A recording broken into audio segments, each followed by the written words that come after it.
I got a real quick video here, but the point is really important just about what men see in the dating market. It's not just a community thing, it's not just a cookout black thing.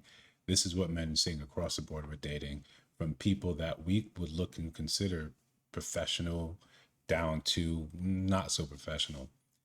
So before we get into it, like, comment, subscribe. Appreciate you guys' support. Until he comes into your life and gets rid of every single fucking problem that you have. He is just like every other guy. There it is. There it is. Real quick, but poignant, like I said. When we hear this, right, we juxtapose that just like saying when women say they don't want to be our moms, right? They don't want to mother you in a relationship. This is what we feel like because any man that's just getting rid of all your problems probably should be your dad, right? Probably should be your dad that is not expecting anything in return from you. Maybe gratitude, but we're not your fathers, right?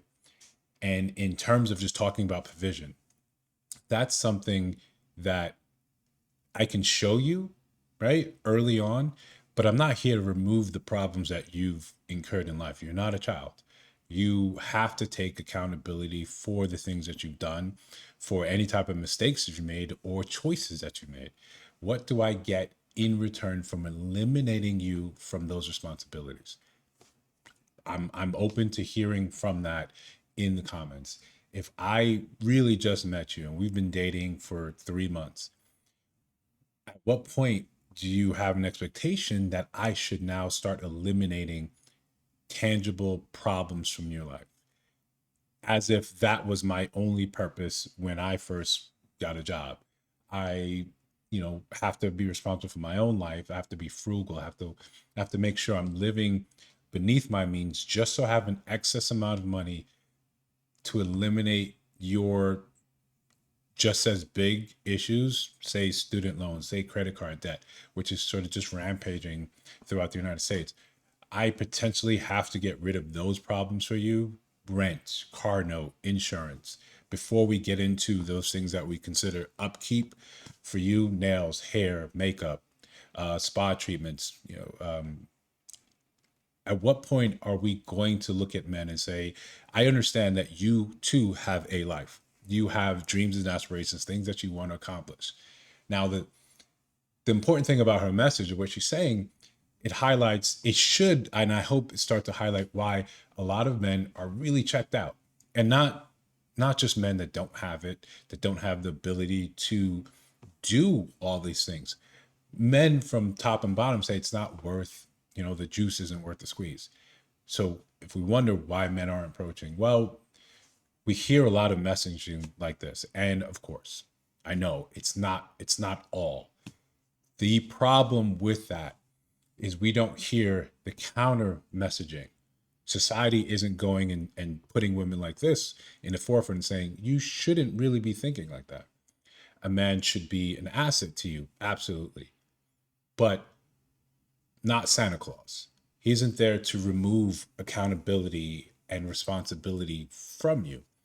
And if he does offer that proposition, you should have something of commiserate value in return, whatever it is, particularly to that man. So would it be offensive to hear, yeah, what do you bring to the table if this is what you're propositioning? You say, until you solve all my problems, you're just like every other man. You're just like every other man that I have lined up or I'm talking to, that I'm interested in. I'm looking for one that's going to take these problems, all these problems, off my plate. Then I'll make my decision. That's a hard sell for men. It's really a hard sell. I'd rather just be like all the other guys that are not taking care of all your problems, but maybe still have some access to your time and your attention.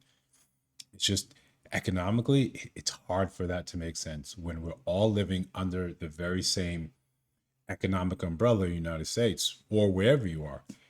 The cost of eggs is affecting you, could be affecting that man as well. But the burden of taking care of things financially, in her case, still falls upon him. Maybe still falls upon him for his family, his significant others, people that are important in his life, or he's really in a position where he's trying to get his life together.